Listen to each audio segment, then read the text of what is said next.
Good evening, ladies and gentlemen. My name is Edgar Maldonado, and my claim today is drinking red wine and its improvements it has on your health. Three main topics that I'm going to touch on. The first one is drinking red wine can reduce the probability of you getting cancer. The second is it can also reduce the probability of getting CHR, or coronary heart disease. And finally, antioxidants, which red wine is filled with, are also beneficial, and will be explained in more detail in a while. Just to give you a little background, these studies first initiated about 1992, starting with the Europeans. The Europeans' diet consists largely of let me backtrack. The French, specifically, their diet consists of very high in fat foods, and wine is also part of their food consumption.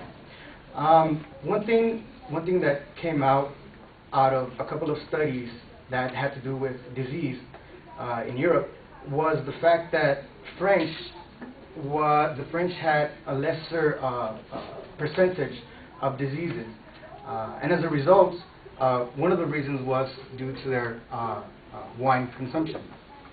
Now, the first topic, how it reduces the cancer in a person. The way it fights this, there's one main contributor, which is resveratrol, which is an antioxidant. This prohibits cancer cells from dividing. It slows the rate at which those cells divide. Another benefit of antioxidants is that it protects cells against oxidation damage caused by coronary heart disease. Second, fatty foods. It counters the way your body decomposes fatty foods. Perfect example is fried chicken, for instance. Now, anything fried or grilled on the grill,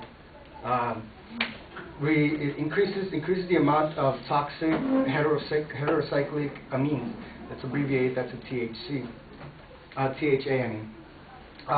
Now, THA is one of the main contributors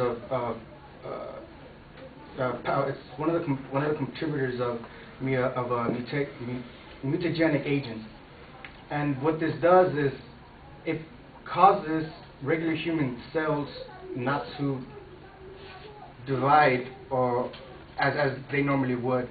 Rather, on the other hand, this THA causes human cells to deviate from that of the norm, which could cause other diseases such as diabetes. That's one. All right. Another reason that it might increase the amount of THA is processed foods.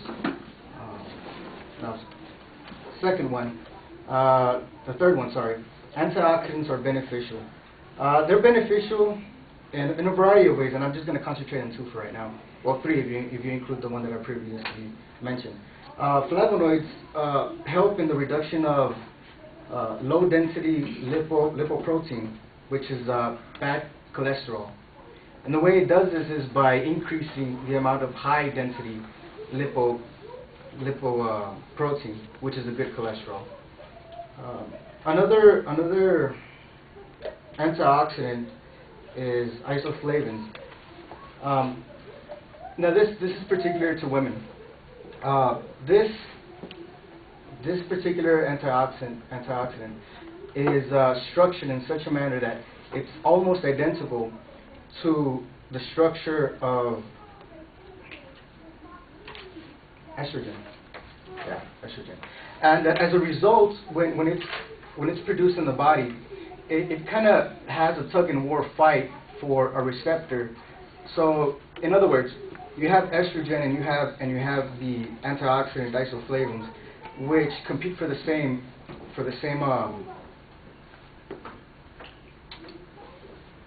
for the same spot. And since there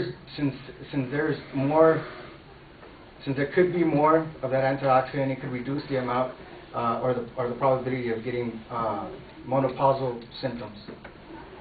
So just to recap, 3 reasons is the reduction of coronary heart disease, the reduction of cancer, and also the benefits of antioxidants.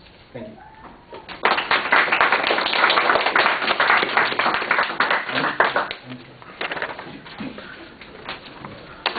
All right, Edgar, your subject's identified, but the claim is not really phrased as a proposition. It's not even a declarative sentence. It's an informative statement, and that's, I think, one of the problems. You're there somewhere. I think that's the problem in most of the speeches. You're giving us an explanation of what these processes are instead of the argument that says consuming red wine initiates these processes.